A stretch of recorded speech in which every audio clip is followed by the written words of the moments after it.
High Festival Imagina el Mundo. Si ustedes se preguntan quién pudo llegar hasta Chiribiquete en la Amazonía colombiana y descubrir esa joya de la naturaleza, pues yo les tengo que contestar que es Carlos Castaño Uribe, que nos acompaña en NTN 24 Noticias RCN, y le decimos muchas gracias por permitirnos este espacio para hablar de ambiente, de naturaleza, de conservación en medio de High Festival 2019. Bienvenido. Mil gracias por la invitación, muy amable. ¿Quién está hoy cuidando los recursos naturales en Colombia, en primer lugar, y quiénes están atacando y acabando con esos recursos naturales de manera indiscriminada?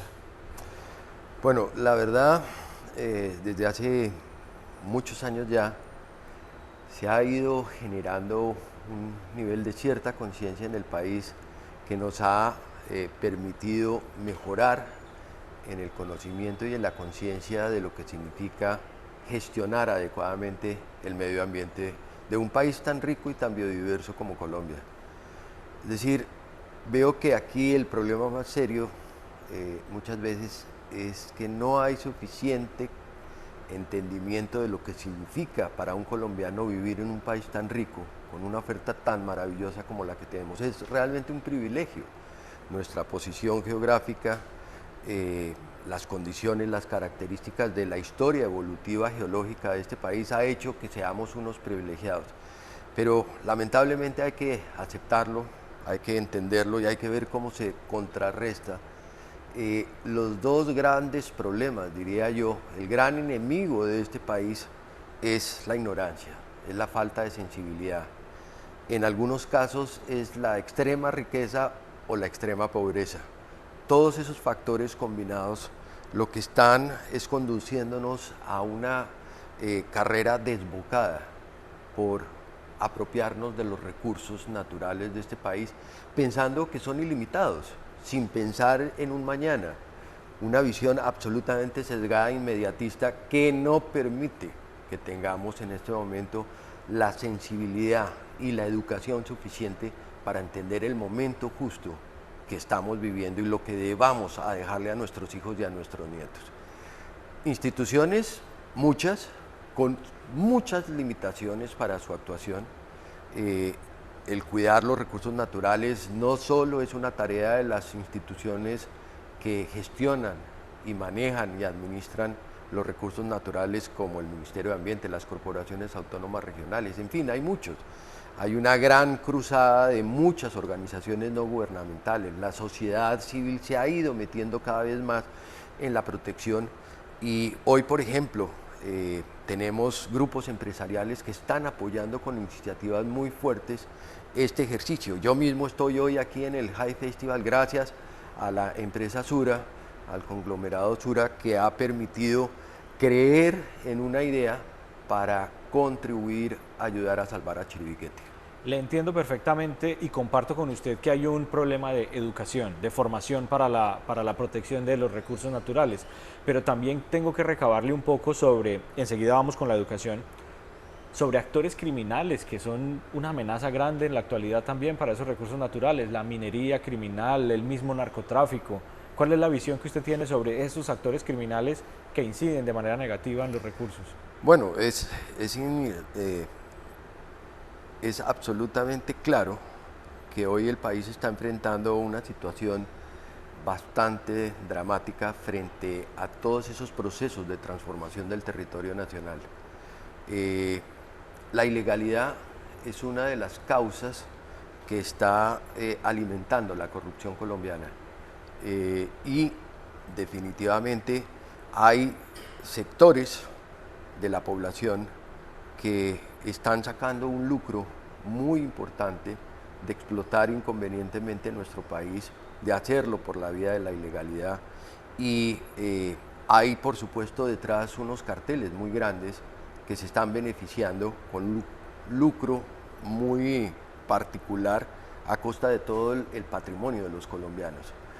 Lo que está ocurriendo con la deforestación en la Amazonía es uno de los tantos procesos que estamos viviendo en la actualidad de una forma muy intensiva.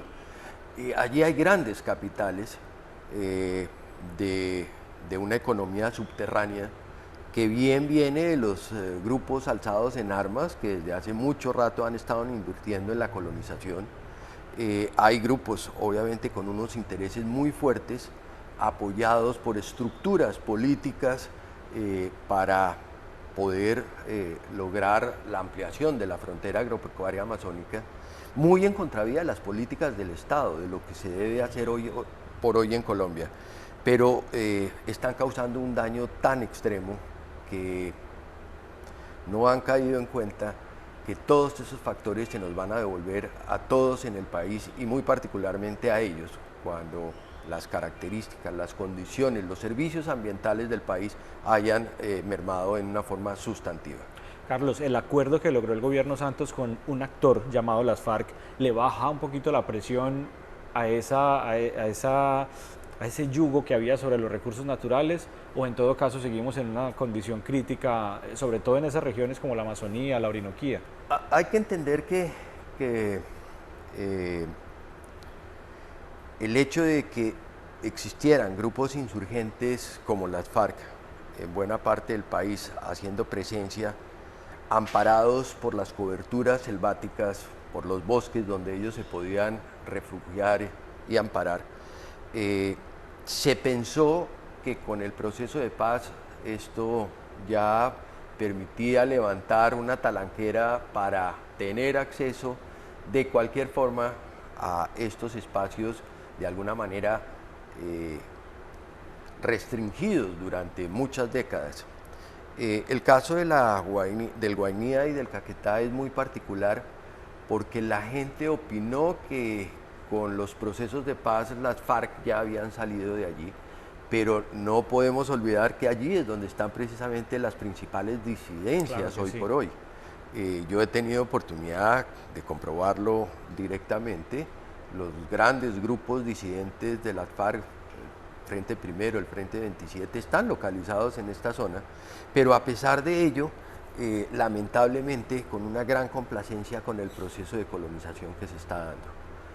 Estos capitales, junto con otros aspectos que se han venido observando para apertura de carreteras, para ampliación de las grandes fincas latifundistas, a costa de pequeños campesinos que votan allá primero a abrir el frente de colonización y después lo sacan y se meten ellos a unificar grandes extensiones de tierra. Es un fenómeno que se está dando en este momento, con la complacencia, vuelvo y repito, incluso de funcionarios del nivel regional, nacional y local. Carlos, ahora sí detengámonos, le propongo durante unos segundos en esa palabrita mágica, la educación. ¿A dónde hay que llegarle? Yo percibo que la Colombia urbana, que en la mayoría estamos en las ciudades, no vemos hacia la Colombia rural, hacia la Colombia selvática, que es donde está la riqueza, pero sí la afectamos, no la vemos. ¿A dónde le llegamos con la educación? ¿A la familia, a la escuela? ¿A dónde hay que llegar con esa educación para la conservación ambiental? Es imprescindible, emprender una gran cruzada de concientización a muchos sectores y de la población, por supuesto, y en todos los niveles. Esto no se resuelve simplemente educando al campesino, al colono.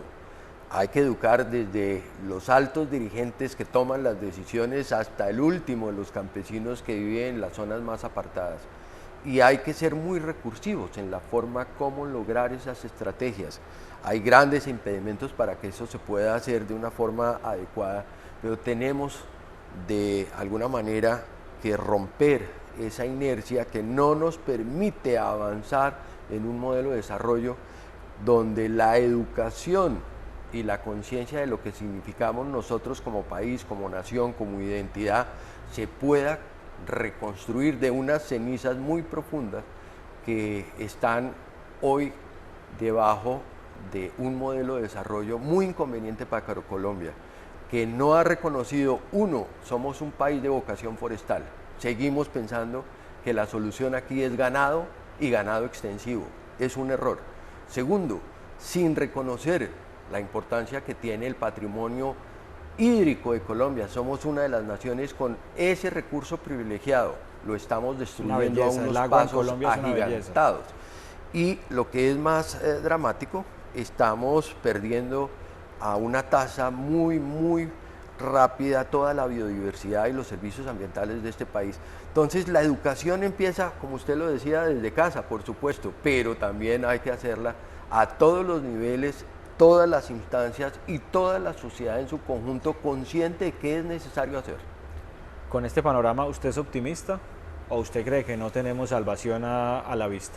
Pues mire, llevo 40 años de mi vida trabajando en este tema y muchas veces hay momentos en que flaqueo, que digo, esto no tiene sentido, toda esta lucha, todo este esfuerzo y no avanzamos en lo más mínimo, pero al mismo tiempo seguimos empeñados hasta el último de nuestros momentos que nos permita la vida y la existencia, mantenernos en este propósito de apoyar a este país desde todas las dimensiones de cada uno de nosotros para sacar adelante este maravilloso territorio que nos fue legado en préstamo a todas estas generaciones actuales. En préstamo, muy buena esa. Carlos, lo invito a que hagamos un pequeño aporte a la ilustración, a la educación, en este caso de los televidentes que nos están observando.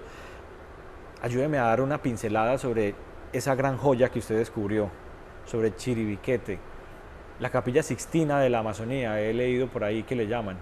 Ayúdeme a contarle a los televidentes, entiendo las limitantes de tiempo, pero ¿qué es lo que hay allí? Bueno, ¿Cuál es esa joya? Este es un sitio muy importante, enclavado en la mitad de la Amazonía, y que a lo largo de todos los años que hemos tenido oportunidad de investigarlo, nos hemos ido llenando de motivos y de razones para entender que esta es una joya, como usted lo decía. Este es un sitio que ha sido recientemente reconocido como Patrimonio Mixto de la Humanidad, es decir, por su carácter natural y cultural combinado, conjunto, que lo hace, como lo exige la UNESCO para esa categoría en particular, que lo hace un sitio único, excepcional a nivel mundial. Fueron más de 10 años de proceso de Colombia tratando de buscar este reconocimiento. Una de las grandes limitaciones que tuvo ese reconocimiento durante años era la incapacidad de Colombia en demostrar las fortalezas para protegerlo y conservarlo. Hemos logrado superar, después de mucho esfuerzo, todos estos criterios que la UNESCO consideraba, pero estoy muy preocupado con el grado de amenaza en que estamos en este momento. Los frentes de colonización siguen avanzando de una forma impresionante.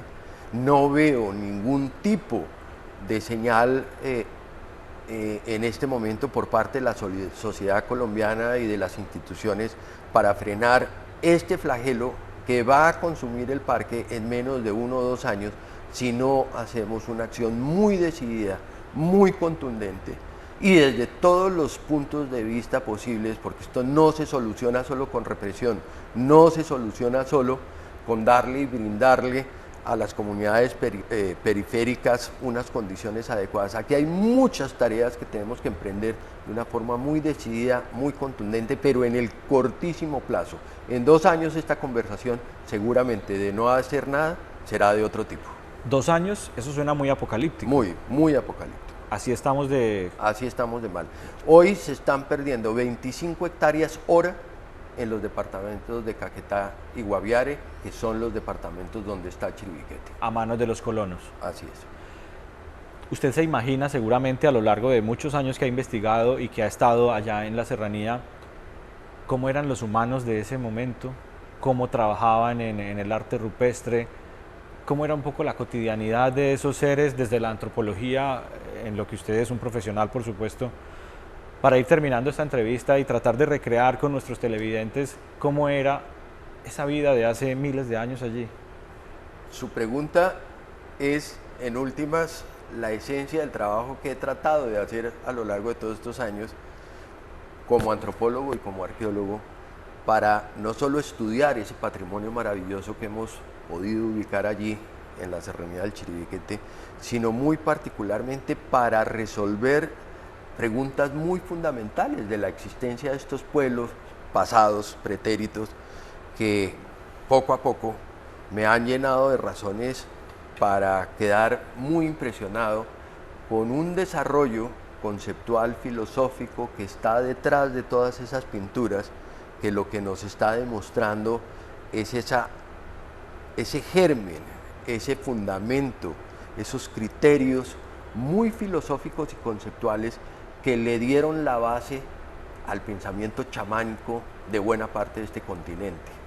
Vemos en los íconos, en las representaciones, en la evidencia arqueológica de Chiribiquete, un sustrato muy antiguo de una forma de pensamiento que hoy sigue vigente en la mayoría de nuestros pueblos indígenas, no solo en la Amazonía colombiana, no solo en Colombia, en un amplio territorio, quizás desde México hasta la Argentina, donde Chiribiquete parece ser una piedra muy angular de la forma de pensamiento ancestral que hoy estamos investigando. Eso es una maravilla. Una última pregunta, Carlos, y de nuevo muchas gracias.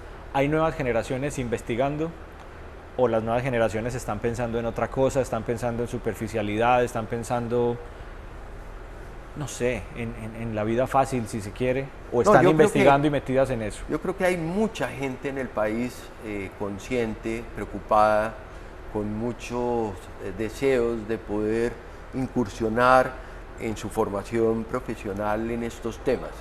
El tema bien complejo para nuestro país es el poco apoyo que reciben los centros de investigación, los centros académicos, la formación de este tipo de profesionales que se encuentra después de muchos esfuerzos durante su vida de estudiantes, salir a un mercado laboral y no hay ningún tipo de oportunidades. No hay oferta. Entonces esto es un tema que debilita mucho las posibilidades y las proyecciones de todas estas disciplinas que son esenciales para el desarrollo de un país. Carlos, para mí es un gusto haber hablado con usted estos minutos aquí en NTN 24 y Noticias RCN. Mil gracias, muy agradecidos. A ustedes, los que nos han observado en esta transmisión, también les decimos muchas gracias y feliz día. High Festival Imagina el Mundo.